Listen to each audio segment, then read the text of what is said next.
Bienvenidos a Negocios Rentables FX. Te mostramos qué debe tener un plan de negocios para que sea exitoso. En nuestra página web negociosrentablesfx.com, sección Estrategias, podrás ampliar con detalle cada consejo. El plan de negocios es un documento sumamente importante que debe tener a la mano cualquier emprendedor que quiera empezar su proyecto o cualquier empresario que tenga su negocio establecido en el mercado. Este documento es también un requisito de operación que debe estar presente en cualquier caso. Estructura de un plan de negocio. El emprendedor, según su tipo de empresa, es quien adapta este formato de acuerdo a las características de su negocio basado en las necesidades que tiene, pues será el documento que se use como guía para crecer y avanzar con su negocio. ¿Qué debe tener un plan de negocios?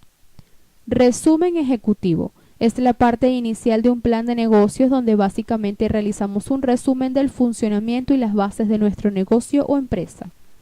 Datos del negocio. Nombre de la empresa, tipo de empresa, ubicación del negocio. Descripción del negocio. Se realiza una pequeña descripción del negocio y su actividad en el mercado, explicando en qué consiste el producto o servicio que se va a ofrecer al mercado. Características de diferenciación.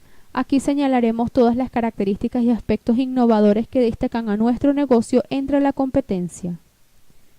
Ventajas y potencial competitivo. Determinamos todo tipo de características que sean considerados con una ventaja de relación con las demás empresas competidoras del mercado. Misión y visión. Tener claro estos dos aspectos es la guía principal para saber e identificar el lugar al que queremos direccionar nuestro negocio.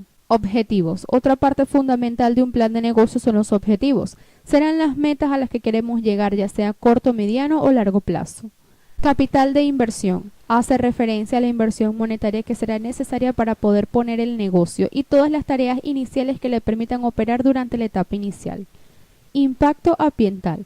Es un requisito legal que permite conocer de forma clara el impacto ambiental que tendrá el negocio durante su funcionamiento y operación.